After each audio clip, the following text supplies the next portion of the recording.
Assalamualaikum warahmatullahi wabarakatuh. Al-Fatihah nuhdiha khususan li mu'alif hadzal kitab li Syekh Syihabuddin Abil Abbas Ahmad bin Lu'lu' wa usulihim wa furu'ihim wa li jami' asatizina annallaha yataghashshahum birahmah wa yanfa'una bihim wa bi ulumihim wa ila hadratin Nabi Mustafa Rasulillahi sallallahu alaihi wasallam. Al-Fatihah. A'udzu billahi minasyaitonir rajim. Bismillahirrahmanirrahim. Alhamdulillahi rabbil alamin arrahmanir rahim maliki yaumiddin. Iyyaka na'budu wa iyyaka nasta'in. Ihdinas siratal mustaqim. Siratal ladzina an'amta 'alaihim ghairil maghdubi 'alaihim waladdallin. Amin. Ya Rabbi bil Mustafa balligh maqasidana waghfir lana ma madha ya wasi'al karami. Ya Rabbi bil Mustafa balligh maqasidana waghfir lana ma madha ya wasi'al. Muhammadun sayyidul kaunaini wa saqalaini wal fariqaini min urbi wa min ajami. Ya Rabbi bil Mustafa balligh maqasidana waghfir lana ma madha ya wasi'al. Nabiyuna al-amirun nahi fala ahadun abarra fi qawlila minhu wala na'ami. Ya Rabbi bil Mustafa balligh maqasidana waghfir lana ma madha. Huwal habibul ladzi turja syafa'atuhu likulli haulim minal ahwali muqtahimi. Ya Rabbi bil Mustafa balligh maqasidana waghfir lana ma madha ya wasi'al karami. Bismillahirrahmanirrahim. Alhamdulillahil fattahil jawad al-mu'ini ala tafaqquhi fid dini man ikhtarahu minal ibad. Allahumma salli wa sallim ala sayyidina Muhammad wa ala alihi wa sahbihil amjad salatan wa salaman nafuzu bihima yaumal ma'ad. Amma ba'd. Faqad qalal musannifu rahimahumullah wa nafa'ana bihi wa bi ulumihi fid dharaini amin ya rabbal alamin wa radhiyallahu anhum. Halaman 19 baris ketiga, tapi dari bawah ngitungnya. Halaman 19 baris ketiga dari bawah yang pojok. Wa yasihu fardun khalfanaplin wa subhin khalfa zuhrin wa subuhun khalfa zuhrin ila akhirih. Masih menceritakan tentang masalah hal-hal yang berkaitan dengan masalah sholat berjamaah. Selanjutnya musannif berkata wa yasihu, dan sah apa pardun, di mana seorang makmum sholatnya sholat pardu khalfa naplin, berjamaah dengan imam yang melaksanakan sholat sunnah. Sah hukumnya tuh. Jadi makmumnya sholat fardu, imamnya sholat sunnah, sah-sah aja, asal bentuk sholatnya sama-sama rukuknya sekali, berdirinya sekali, sama-sama pakai rukuk dan sujud. Beda kalau bentuk sholatnya agak berbeda, seperti sholat jenazah, imamnya makmumnya sholat sunnah, nggak sah. Atau makmumnya sholat subuh, nggak sah, karena sholat jenazah tanpa ruku, tanpa iktidal, dan tanpa sujud. Beda pula kalau salah satu sholatnya itu ruku dan berdirinya ada 2 kali, seperti sholat gerhana matahari dan bulan, maka nggak sah berjamaah dengan mereka karena bentuk sholatnya beda. Kalau bentuk sholatnya sama, walaupun niatnya berbeda, walaupun rokaatnya berbeda dianggap sah, walaupun lebih utama tidak diberjamaahkan. Walaupun kalau tahu dari awal, ini biar tahu, karena kadang-kadang kita lagi sholat sunnah ada yang berjamaah di belakang, dikira kita sholat wajib, ya udah lanjut aja. Kalau kata anak muda sekarang, gas terus, jangan pakai dibatalin, udah tuh terusin aja sholat, sah-sah aja. Karena bahasanya imam sholat sunnah, makmum sholat wajib tetap sah. Dan ini nggak di schedule, sama-sama nggak tahu, imamnya juga nggak tahu ada yang berjamaah di belakangnya, makmumnya juga kagak tahu kalau imamnya sholat sunnah. Tapi kalau tahu dari awal makruh. Bahkan ada yang berpendapat hilaful aula, menyalahi keutamaan aja tuh. Jadi utamanya nggak usah dilakonin kalau kita tahu. Ini biar tahu, kadang kita lagi sholat sunnah ada yang berjamaah sholat wajib, jadi lanjut aja udah tuh, karena sah hukumnya. Wayasihu subuhun khalfa zuhrin, begitu juga sah makmumnya sholat subuh, imamnya sholat zuhur. Makmumnya sholat subuh, imamnya sholat zuhur. Mungkin subuh kesiangan kali, kesiangan kali itu. Maklum begadang, bangun-bangun zuhur, belum sholat subuh, berjamaah dia, imamnya sholat zuhur, makmumnya sholat subuh, sah. Kan beda rokaat, nggak apa-apa. Beda niat, nggak apa-apa. Cara nyiasatinnya gimana? Nanti ketika imamnya tahiyat awal, berarti kan makmumnya tahiyat akhir. Tinggal pilih antara dua, mufarokoh, berpisah dari imam. Saya niat berpisah dari imam dalam hati, udah salam duluan ketika rokaat kedua tuh, atau nungguin imam sampai imam selesai menyelesaikan 2 rokaatnya. Tujuannya supaya bisa mengucapkan salam setelah imam salam. Itu lebih utama kalau nungguin. Cuman agak lama. Dibalik juga sama, kalau dibalik gampangan lagi, imamnya subuh, makmumnya zuhur. Udah gampangan lagi, imam salam kita naik tambahin 2 rakaat, itu mah tinggal nambahin. Imamnya kunut, yang ikut kunut, yang ikut kunut tuh jarang-jarang zuhur pakai kunut, jarang ya, zuhur kunut. Kalau kunutnya bukan kunut nazilah. Selanjutnya, wa qaimun khalfa qaidin, juga sah makmumnya sholatnya sambil diri, imamnya sholatnya sambil duduk. Karena sakit mungkin, lalu dia sholat sambil duduk, imamnya, makmumnya berdiri, sah. Tuh sah hukumnya. Wa adaun khalfa qadain, begitu juga sah makmumnya sholat ada, imamnya sholat kodok. Imamnya sholat kodok juga sah hukumnya tuh, sholat hukumnya sah. Wabil aksi, begitu juga sebaliknya, sah-sah aja hukumnya selama bentuk sholatnya sama-sama pakai ruku sujud, sama-sama rukunya sekali, berdirinya sekali di setiap rokaat, walaupun niat dan jumlah rokaatnya berbeda, tuh sah. Tapi lebih baik jangan dilakonin. Kalau emang di schedule direncanakan dari awal, mendingan nggak usah diberjamaahkan tuh.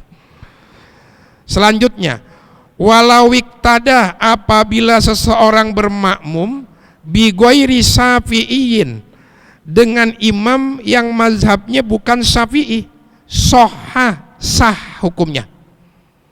Lah kan beda-beda permasalahan membatalkannya, syarat sahnya, sah hukumnya.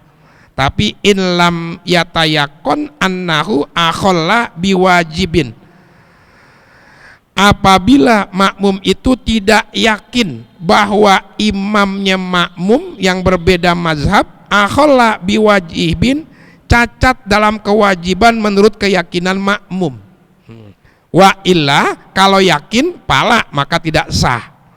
Wal i'tibaru bi'tiqadil makmumi, adapun tolak ukur sahnya itu dengan keyakinan si makmum. Jadi sah-sah aja tuh, selama kita nggak yakin ini imamnya melakukan hal yang menurut mazhab kita cacat atau salah atau batal. Sebagai contoh, imamnya mazhab Maliki, Maliki yang membaca Fatihah tanpa membaca Bismillah. Bismillah. Kalau yakin dia benar-benar nggak baca Bismillah, jangan ikutin. Yakin itu karena sholatnya kedengeran, suaranya sholat 2 rakaat subuh atau 2 rakaat isya atau 2 rakaat maghrib, kan kedengeran tuh. Lalu setelah takbiratul ihram langsung disamber ayat Fatihah, Allahu Akbar, alhamdulillahirabbil alamin. Yakin itu nggak baca bismillah? Nggak bisa, sebab menurut mazhab Syafi'i itu tidak sah Fatihahnya, sholatnya pun tidak sah, berarti yakin. Tapi kalau nggak yakin, lanjut aja. Contoh, sholat zuhur, sholat asar, 2 rakaat isya, 1 rakaat sholat maghrib, nggak kedengeran, atau kedengeran cuman ada jeda antara takbiratul ihram dengan membaca alhamdulillahnya, Allahu Akbar, diam, baru alhamdulillahirabbil alamin, lanjut, karena nggak yakin. Kenapa nggak yakin? Kemungkinan di saat jedanya itu dia membaca bismillah secara secara pelan tuh. Selama nggak yakin, lanjut. Kalau yakin, jangan, gitu aja. Imam Abu Hanifah nyolek awewe asalkan tidak bersahwat tidak dianggap batal, tidak dianggap batal bersentuhan, walaupun bukan mahramnya sendiri nggak batal tuh. Lalu imamnya mazhab Abu Hanifah, selama kita nggak ngelihat dia melakukan hal tersebut, lanjut sholat tuh. Kecuali nih imamnya nih sebelum berjamaah habis wudhu kita ngeliat sendiri, nggak kemana-mana tuh, dia malah nyoel pipi perempuan diginiin, habis itu langsung berjamaah, jangan terusin, jangan terus, karena yakin ngelihat langsung perempuan itu bukan mahramnya, nggak, jangan diterusin. Tapi kalau habis megang perempuan, habis itu dia ngilang 5 menit, 5 menit dan ngilang, baik lagi, ikutin terus. Kenapa? Kemungkinan 5 menit itu dia wudhu lagi tuh, 52 di wudhu lagi, karena nggak yakin. Kalau yakin jangan lanjut, tapi kalau nggak yakin lanjut terus, lanjut. Kalau yakin dia melakukan hal yang menurut mazhab kita itu batal atau enggak sah, jangan lanjut. Tapi kalau nggak yakin, enggak, lanjut aja. Nah kebanyakan di kita nggak yakin, kebanyakan Fatihah tuh, kebanyakan habis takbiratul ihram biasanya ada jedanya dulu baru lanjut. Nggak jarang yang disamber langsung membaca surat Al-Fatihah tuh. Selanjutnya, wa tukrahu, dan dimakruhkan berjamaah, waro'a pasikin, di belakang makmum yang fasik, yang masih suka berbuat maksiat, yang belum diketahui taubatnya secara lahiriahnya, makruh walaupun sah. Wa pak-pain, dan makmum yang suka mengulang kalimat pak diulang-ulang, pak-paknya tuh, papa bi ayati rabb, papa bi ayat, papanya diulang-ulang, sering diulang-ulang, makruh tuh. Wa tamtamin, begitu juga imam yang suka mengulang kalimat taknya diulang-ulang tuh. Walahinin, dan juga makmum yang suka merusak bacaan tapi tidak merubah makna, seperti i'rabnya, merubah harkat, suka merubah harkat tapi nggak merubah maknanya, Contoh, alhamdulillahi, seharusnya alhamdu jadi mubtada didomakan, lillahi menjadi majrur dijarkan dengan kalimat lamnya, lillahi dibaca kasroh, ini dibaca alhamdulillahu tuh, sah karena nggak merubah makna. Alhamdulillah, segala puji bagi Allah, alhamdulillahu, segala puji bagi Allah juga maknanya nggak merubah makna, cuman kurang cakep menurut grammarnya, menurut nahunya kurang cakep i'rabnya. Berbeda kalau merubah makna. An'amtu, seharusnya kan an'amta, yang kau berikan nikmat tuh. Kemudian taknya diganti domah jadi mutakalim wahdah untuk diri sendiri, an'amtu, yang aku telah memberikan nikmat tuh. Jadi bukan Tuhan yang beri nikmat dia, itu kan merubah makna. Nah yang model begini kagak sah, nah, kagak sah tuh bacaannya tuh. Tapi kalau nggak merubah makna nggak masalah tuh. Kalau ingat begini, ingat waktu dulu, waktu masih di pesantren tuh, ada temen mau jalan, ditanya sama temen yang latu lagi, mau kemana lo? Ini sok bahasa Arab, ilal masjidu, berarti artinya ke masjid tuh. Seharusnya kan dibaca ilal masjidi, ilal masjidi, dibaca sama ilal masjidu sama dia. Kata teman saya di samping, lu nyantren bertahun-tahun bacanya ilal masjidu bukan ilal masjidi. Dia ngebalikin, emang rada lemes juga tuh. Gue tanya sama lu, ilal masjidi artinya apaan? Ke masjid. Ilal masjidu ke masjid juga. Nah kalau ke gereja baru gue salah tuh katanya. Itu cuman ini yang ngeles saja, ngeles. Artinya nggak ngerubah makna, nggak masalah, nggak fatal. Walaupun lebih utama menurut i'rab yang berlaku tuh. Selanjutnya, paslun. As-sunnatu, adapun sunnahnya, ini menceritakan tentang posisi ketika berjamaah. As-sunnatu, adapun kesunahannya itu ayyakipa, bahwasanya hendaklah berdiri atau berdiam siapa az-zakaroni, dua orang laki-laki makmum laki-laki dua orang, pasoi dan maka atau lebih, khalfal imami, di belakang imam langsung. Ini kalau seandainya makmumnya dua orang, makmumnya datangnya berbarengan, jangan kanan kiri, langsung posisi di belakang imam, di belakang imam tuh. Wazakarul wahidu, dan adapun ban hendaklah berdiam siapa makmum, satu makmum laki-laki, ayyaminihi, di kanannya imam. Fa in jaa akharu, maka apabila datang makmum yang lain, ahroma, maka hendaklah dia bertakbiratul ihram, ayyasarihi, dari arah kirinya, dari arah kiri. Sumayata akhoroni, kemudian keduanya mundur.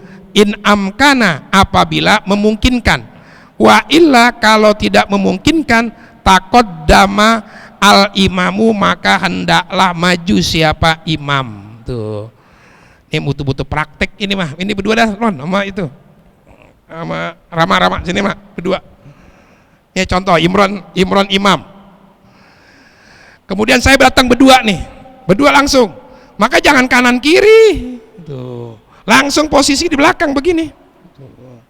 Jadi posisi kanan kiri itu kalau datangnya one by one, hiji-hiji, satu-satu. Jadi kalau dua begini udah langsung di belakang. Berbeda kalau seandainya saya datang duluan, Rama belum datang tuh, maka saya di belakang. Jangan terlalu di belakang banget. Baru nguncuk Rama datang kiri. Tuh. Nah kalau seandainya ada orang ketiga, jangan mepet di sini nih tuh. Nanti saya tinggal mundur. Tuh. Satu, dua lagi tuh. Mundur lagi tuh. Nah kalau nggak ada yang datang gimana? Cuma berdua terus, jangan posisi terus-terusan begini. Saya mundur kalau memungkinkan, kalau di belakang nggak ada tembok, tuh mundur. Satu, dua, diem. Hitung lagi, satu, dua, tuh diem. Karena masih jauh, ke samping, satu, dua, ente ke samping juga. Jadi posisinya akhirnya begini tuh, seharusnya tuh. Kalau kita kan kagak, terus saya dari awal sampai akhir begini tuh, kiri kanan itu mundur kalau nggak ada orang, satu dua, mundur lagi mundur lagi, satu dua tuh. Nah ke samping dah tuh, agak batal ini selama hitungannya satu dua diem. Kalau satu dua tiga batal menurut mazhab kita tuh, karena 3 kali berturut-turut. Maka satu dua diem dulu, hitungan baru, satu dua diem dulu. Karena di samping ada celah, maka satu gerakan cukup, satu. Jadi posisinya jadi sama begini. Tuh kalau seandainya 2 orang aja cukup. Kalau di belakangnya ada tembok, nggak memungkinkan maju, itu mundur, itu makmum, baru imam yang bermaju ke depan tuh. Jadi kebanyakan di kita kiri kanan mulu, kanan kiri itu kalau datangnya satu persatu tuh. Tapi kalau 2 bareng ya udah langsung di belakang. Kalau satu persatu kayak tadi tuh, habis kanan kiri, jangan formasinya begitu terus, mundur kayak tadi langsung ke samping.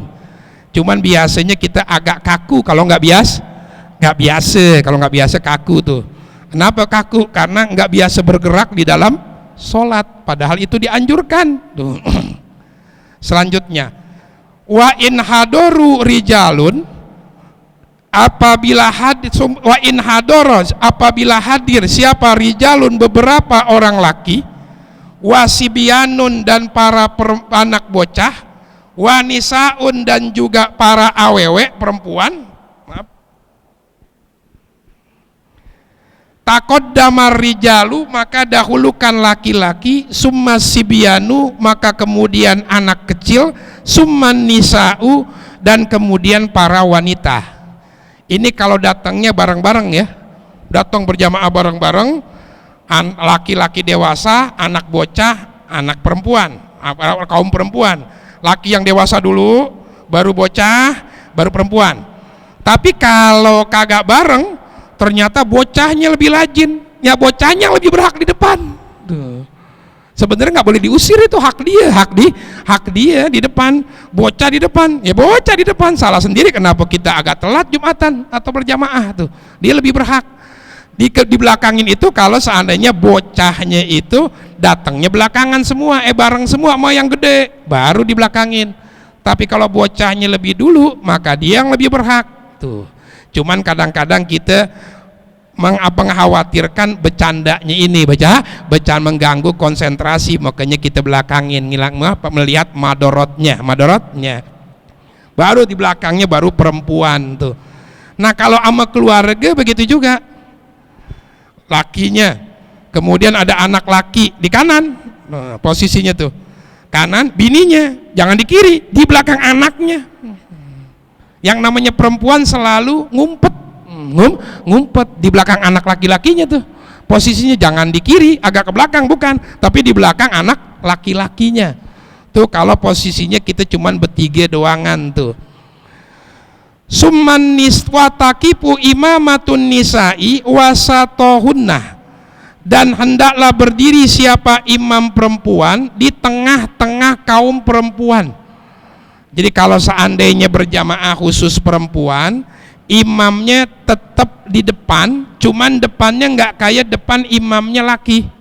Kalau imam laki kan bedanya satu hasta setengah tuh, satu hasta setengah, diantaranya satu jengkal begini tuh jaraknya tempat sujud. Kalau imam perempuan enggak, asalkan tumit dia lebih depan dibandingkan tumit makmumnya, jadi kelihatan dari jauh seolah-olah ada di tengah, ada di tengah itu untuk menjaga semua tuh, tapi agak depan dikit. Nah ke depan, kapan kalau kelihatan jauh, diri jauh kelihatan seperti di tengah tuh. Jadi nggak seperti imamnya laki-laki agak ke depan sedikit, agak ke depan jauh, tapi dia agak dikit aja. Yang penting tumitnya berada di depan tumit makmum. Wa yukrohu, dan makruh apa ayar tapi'ah, di mana meninggikan apa mau kipul imami, tempat diamnya imam, alal makmumi, atas makmum, wa aksuhu, dan sebaliknya. Makruh makmum posisinya lebih tinggi dibandingkan imam, begitu juga sebaliknya, imam lebih tinggi dibandingkan makmum.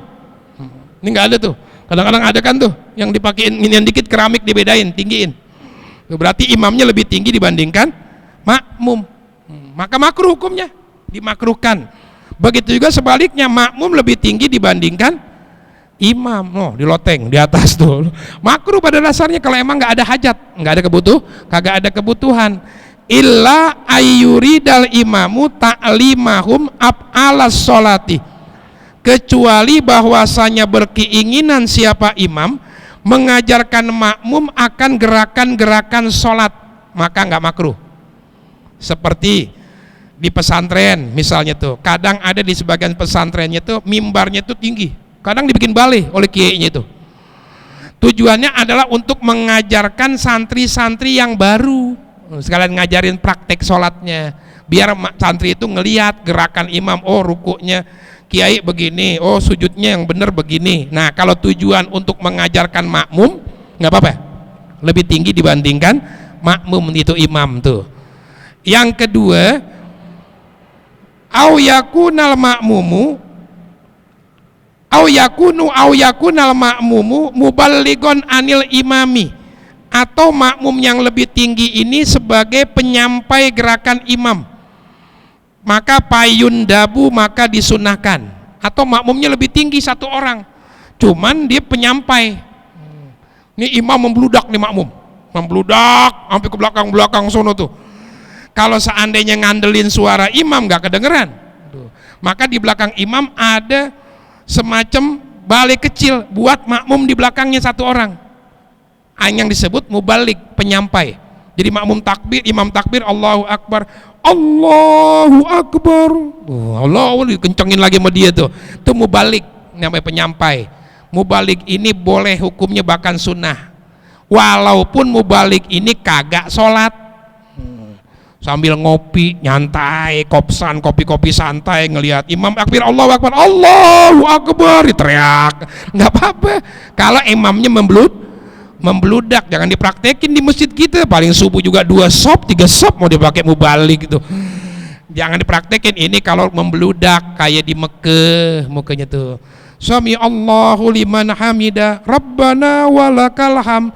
Nah, itu menurut mereka yang sunnah mengucapkan Sami Allah hanya imam saja. Selebihnya selainnya langsung Rabbana walakal ham. Kalau mazhab kita Imam Syafi'i semuanya, mau imam mau makmum sunnah mengucapkan Sami Allahu liman hamida. Makanya kan beda dikit tuh. Sami Allahu liman hamida, Rabbana walakal ham. Tuh. Itu mubalik, itu diperkenankan kalau memang dibutuhkan bahkan sunnah hukumnya. Cuma in kana fi ghairi masjidin, apabila imam dan makmum ini berada di selain masjid, wajaba ayyuhaziyal aspalu, maka wajib sejajar makmum atau imam yang dibawa al-a'la kepada imam dan makmum yang di atas, biba di badanihi dengan sebagian badannya makmum atau imam, bisarti atidalil khilqati dengan syarat mempunyai bentuk tubuh yang normal. Ini satu torikoh aja namanya nih. Nah, satu torikoh ada yang mensyaratkan kalau imamnya di bawah, makmumnya di atas, atau sebaliknya imamnya di atas, makmumnya di bawah. Maka yang di bawah harus sejajar tuh palanya kalau seandainya dia ke atas dengan orang yang dengan kaki orang yang ada di atasnya. Kalau di ke atas sejajar tuh sama kepala dia, telapak kakinya. Tuh, kalau seandainya ke atas. Kalau seandainya begitu susah di gitu ya, apalagi di masjid, di masjid. Kecuali kalau pakai kaca kali. Oke kah? Kalau kelihatan ke bawah gitu, cuman kayaknya songong banget begitu, sampai lagi yang bawahnya orang tua atau orang yang kita hormatin tuh. Makanya ini hanya torikoh aja. Yang mu'tamad, yang dikedepankan pendapat syarat ini nggak disyaratkan, nggak disyaratkan tuh. Selanjutnya, waman lam yajid pisopi purjatan, barang siapa yang tidak menemukan di barisan setelahnya itu celah, ahrama maka hendaklah ia bertakbiratul ihram, summa yajzibu li nafsihi wahidan, kemudian menarik untuk dirinya satu orang, minas sopi dari barisan di depannya, liyakipa ma'ahu agar orang tersebut diam bersama dirinya. Tuh, bersama dirinya. Ini narik barisan. Jadi kalau seandainya berjamaahnya sop pertama udah penuh banget tuh, kita datang sendiri, kanan penuh, tengah penuh, kiri penuh, lalu kita sop yang kedua sholat sendiri, makruh. Dimakruhkan sendirian dalam barisan, bahkan bisa meluputkan fadilah berjamaah. Kerja bakti sosial kita sholat berjamaah cuman nggak dapat fadilah berjamaah. Maka dikasih solusinya adalah narik orang di depannya satu, tapi dengan syarat orang makmum yang di depan barisan itu satu lebih dari 2 orang. Sebab kalau cuma 2 orang kita licik namanya, narik satu, yang si anan depannya sendiri doang kan tuh. Ntar yang depan nggak mau ngalah, narik juga ke depan lagi satu lagi itu. Yang itu tahap lebih dari 2 orang. Kemudian syarat yang kedua, kita cari orang yang kira-kira paham kalau seandainya ditarik. Kalau nggak paham tadi kebingungan juga itu yang ditarik tuh. Dan yang ketiga, nariknya itu setelah takbiratul ihram. Setelah takbiratul ihram. Contoh lagi ke depan deh. Rama, sini maju lagi. Nih sebagai contoh, Imron imam. Ini Rama di belakang. Ini membludak nih di belakangnya mah. Contohnya membludak udah jamaah dah. Saya datang. Saya bingung nih. Nggak ada. Kalau saya sholat di belakang saf kedua, kayaknya nggak bakal ada yang nemenin, nggak dapat fadilah berjamaah. Maka saya cari orang, ini kayaknya Rama udah paham. Saya deketin, saya takbiratul ihram, Allahu Akbar, saya tarik belakang. Rama paham, mundur. 1, 2, diam, mundur lagi. 1, 2, buat nemenin saya. Tuh, buat nemenin saya. Yang lain biarin sisanya tuh. Asalkan di depannya lebih dari 2 orang. Dah, cukup.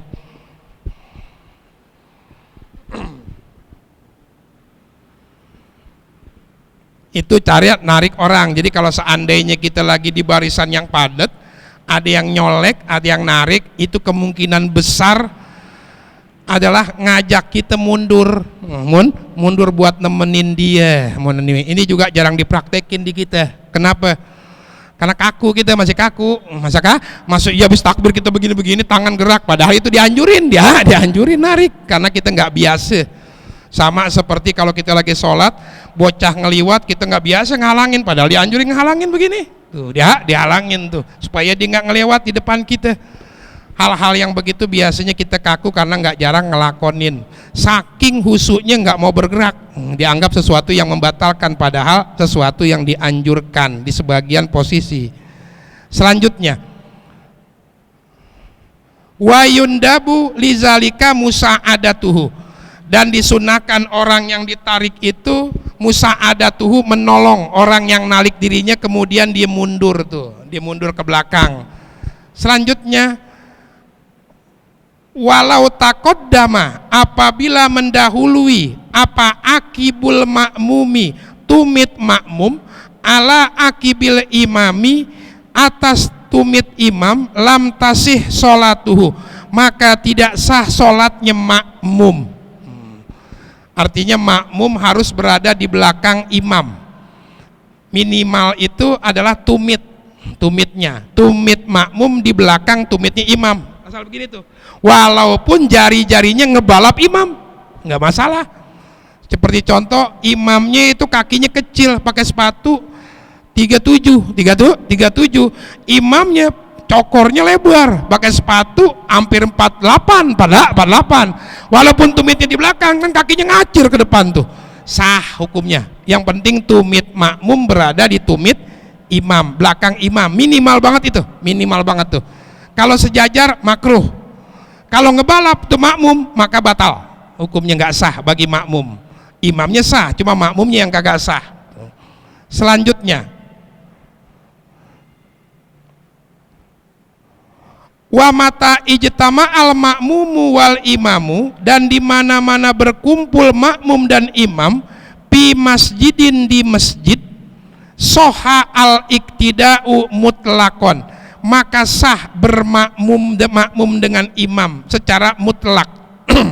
Isi kemutlakannya, wa intaba ada, walaupun makmum dan imam saling berjauhan, awih talapal bina'u, atau berbeda-beda bangunan, mislu ayyakima ahaduhuma pisathi, seperti contoh berdiam salah satu dari keduanya, baik imam ataupun makmum, pisathi, di loteng, wal akhoru, dan adapun yang lain pi bi'rin pi masjidin, di sumur di lokasi masjid. Wa in ugliqa babus sathi, walaupun pintu lotengnya itu dikunci, lakin yustarotu al ilmu binti kolati imami, akan tetapi disyaratkan mengetahui gerakan-gerakan imam, imma bimusahadatin, baik melihat langsung, ausima imuballigin, dan mendengar suara mubalik. Nah, sebagai contoh, jadi kalau kita sholat di masjid, contohnya berdua doang dah tuh, berdua nih sholat, misalnya Rama sama Imron pengen sholat di masjid, dimanapun mereka berada sah, asalkan Imron sebagai imam harus di depan dibandingkan Rama. Imron di sini nih imamnya tuh, ternyata Rama di pojok di belakang sono, asalkan masih masjid tuh sah. Kalau di atas tuh yang penting ada akses, aksesnya itu tangga, ada tangga, akses turun ke bawahnya. Tangganya bebas, kalau masjid mah mau di depan, mau di belakang, mau di samping, nggak masalah, bebas. Yang penting ada akses berupa tangga, asalkan dua-duanya masih sholat di lokasi masjid, tuh. Begitu juga makmumnya di WC no, di belakang, di berdua doang, imamnya di sini nih, Imron, sah asalkan ada akses pintu, walaupun pintunya ditutup, dikunci, asalkan kuncinya itu nggak permanen. Kalau permanen tuh dipalangin balok, atau pintunya itu digembok pakai rantai semuanya, maka nggak sah, karena nggak ada akses tuh. Selama masih ada akses, walaupun aksesnya itu dikunci, sah. Dengan syarat makmum yang jauh itu tahu gerakan imam, karena kelihatan dari jauh, atau nggak kelihatan, kedengeran suaranya, atau nggak kedengaran suaranya, ada yang ngasih tahu, yaitu mubalik tuh. Jadi kisah iseng nih, Imron di depan nih, kemudian Rama di belakang sono, berjamaah lu deket WC no belakang sono, gue sini imamnya, nggak kedengeran, kata Aak nih yang lagi ngitungin duit kotak amal masjid, ya udah tak gue kasih tahu kata Aak tuh, Allahu Akbar, kata Aak Allahu Akbar, ngitung duit lagi terus itu, Allahu Akbar, dibilangin kasih tahu mau balik, sami Allah liman hamidah, sah hukumnya, asalkan kedua-duanya berada di lokasi masjid dan ada akses, itu aja. Kalau aksesnya hilang nggak sah. Contoh, makmum di atas, imam di bawah, kan ada tangga tuh, iseng banget rakaat pertama sholat Jumat, ada yang iseng tangganya dihancurin semua, maka yang atas kagak sah rakaat kedua itu tuh, karena aksesnya hancur, nggak sah ya, akses ke bawahnya hancur. Tapi kalau pas habis dihancurin taruhin tangga biasa bambu, sah lagi kalau mau lanjut lagi tuh, karena ada akses yang penting tuh. Itu kalau dua-duanya di masjid, di masjid. Cuman walaupun sah nggak dapat fadilah berjamaah. Ini bicara sah. Kenapa? Karena terlalu jauh jarak antara imam dan makmum tuh. Wal masajidul mutalasikoti, adapun masjid-masjid yang menempel, al mutana bizati, yang saling tembus, kamasjidin wahidin, di seperti satu masjid, walau seperti satu masjid. Ini kan masjid kita kan macam-macam ruangan nih, atas ada kamar, ada samping situ, samping sono, asalkan nih lokasi masjid ini seperti satu masjid, di mana pun kita sholat sah tuh. Asalkan posisi kita berada di belakang imam, di belakang tembok sini tuh sah, tembok situ juga sah, mau di mana aja sah, asalkan masih di lokasi masjid kita berjamaahnya tuh, nggak ada penghalang, nggak ada yang ngalangin, artinya sah-sah aja. Yang terpenting kita berada di belakang imam, kedua kita melihat imam atau ngedengar suaranya, atau nggak ada yang ngasih tahu gerakan imam, itu aja. Syaratnya itu doang, mudah kalau kedua-duanya berada di masjid. Yang jadi masalah kalau di selain masjid. Walau kana fi ghairi masjidin, apabila makmum dan imam berada di selain masjid, pi padoin, di tempat terbuka, kasohroa, seperti di tanah lapang, au baitin wasiin, atau di tanah lapang, soha al iktida'ul makmum bil makmumi, sah bermakmumnya makmum dengan imam, in lam yazid ma bainahuma ala salasi mi'ati zira'in takriban, selama jaraknya itu nggak melebihi 300 hasta. Wa illa pala, kalau melebihi 300 hasta maka nggak sah. Walau sholah khalfahu supupun u'tubirat al azru'u baina kulli sopin wa sopil lazi kuddamahu, maka yang menjadi tolak ukur hitungannya itu zero, itu antara satu sop dengan sop yang lain yang ada di depannya. Wa in balago ma bainal akhiri wal imam amyalun, walaupun mencapai antara imam dan makmum yang paling akhir berkilo-kilometer. Sawaun hala bainahuma narun au bahrun, baik dihalangi oleh sungai atau lautan, yuhwiju ila sibahatin, yang membutuhkan untuk berenang, au syari'in matrukin, atau jalan raya yang dipergunakan untuk lalu lalang, amla atau tidak. Tuh. Kalau kita berada di tanah lapang yang luas nih, atau bangunan yang luas tuh, maka syaratnya makmum dan imam itu jarak antara imam dan makmum yang di belakang sop yang pertama, jarak sop pertama dengan sop yang kedua, Jarak sop yang kedua dengan sop yang ketiga masing-masing tidak melebihi 300 hasta. Nih satu hasta. Satu hasta itu setengah meter, berarti 300 hasta 150 meter. Jadi jarak imam dengan sop pertama jangan melebihi 150 meter. Jarak makmum yang sop yang pertama dengan kedua jangan melebihi 150 meter.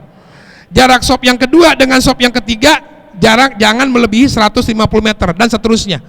Walaupun jarak imam dengan makmum yang paling akhir ada 5 km sah.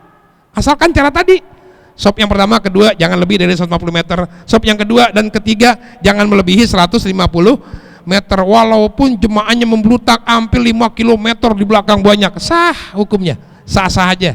Cuman jarak 150 meter dia tidak dapat fadilah berjamaah aja, karena jangan melebihi 3 hasta, jangan melebihi 1,5 meter jarak imam dengan sop pertama dengan kedua dan ketiga jangan terlalu jauh, karena terlalu jauh bisa tidak mendapatkan fadilah berjamaah, tapi sah hukumnya tuh. Seperti dulu tuh kalau masih sekolah, saya masih ingat biasanya kalau saya sholat itu ngikut temen tuh di parkir timur Senayan, meludak tuh jemaah. Kenapa? Karena yang takbirnya Bung Haji Oma Irama yang takbirnya tuh.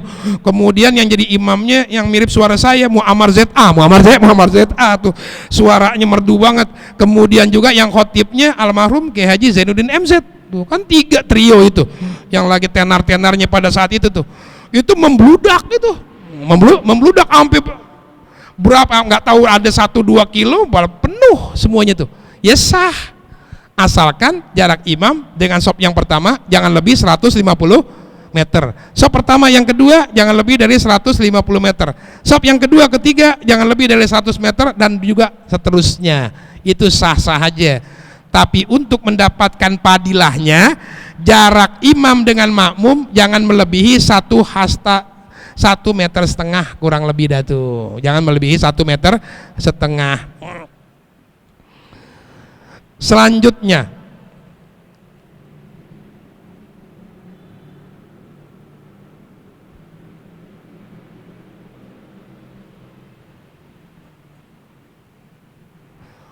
walaupun terhalang oleh lautan atau sungai atau jalan raya, maka hukumnya sah. Misalnya nih, imamnya di depan jalan raya sono misalnya Bang Awang jadi imam di sono, nih makmumnya di sini semua. Sah nggak? Ukur aja jaraknya. Ternyata antara sop yang pertama dengan imam yang di seberang jalan itu kurang dari 150 meter, sah. Walaupun di tengah-tengahnya ada jalanan busway liwat segala macam, iya sah hukumnya tuh.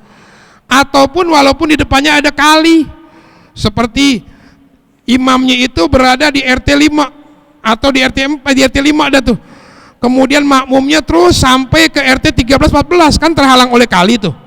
Kalau jembatan nggak ada, menuju ke depan mesti berenang, sah hukumnya. Asalkan jarak makmum terakhir atau imam dengan makmum yang di seberang kali jangan melebihi 150 meter. Itu aja permasalahannya tuh. Nanti beda lagi kalau kita berada di bangunan berjamaah, di rumah atau di bangunan atau di masjid taklim atau di madrasah yang notabene bukan masjid. Beda lagi adalah persyaratannya. Insya Allah kita lanjut pada kesempatan yang akan datang. Wallahu a'lam bishawab. Al-Fatihah. A'udzubillahi minasyaitonirrajim. Bismillahirrahmanirrahim. Alhamdulillahirabbil alamin arrahmanirrahim maliki yaumiddin. Iyyaka na'budu wa iyyaka nasta'in. Ihdinas siratal mustaqim. Siratal ladzina an'amta 'alaihim ghairil maghdubi 'alaihim waladdallin. Amin. Allahumma salli wa sallim ala sayyidina Muhammadin miftahi babi rahmatillah adada ma bi ilmillah salatan wa salaman daimaini bidawami mulkillah wa ala alihi wa sahbihi. Allahumma ij'al fi ta'atika farahi wa sururi wa fi mardatika jami'a umuri. Allahumma ya alim bihalati wa muttali ala sarairi wa niyati ikdi jami'a hajati waghfir zunubi wa sayyiati wa tajawaz an khati'ati wa zallati wa taqabbal jami'a hasanati wa samihni fima madha wa ma ya'ti waktubni fi diwani sadati wasluk bi sabila najati fi hayati wa mamati Allahumma inni tami'un fi atak ragibun fi ridak mustaslimun li qadak faktubni min awliyak wasluk bi sabila hudak wa alhiqni bi asbiyak wa sallallahu ala sayyidina Muhammadin wa ala alihi wa sahbihi wasallam alhamdulillah rabbil alamin.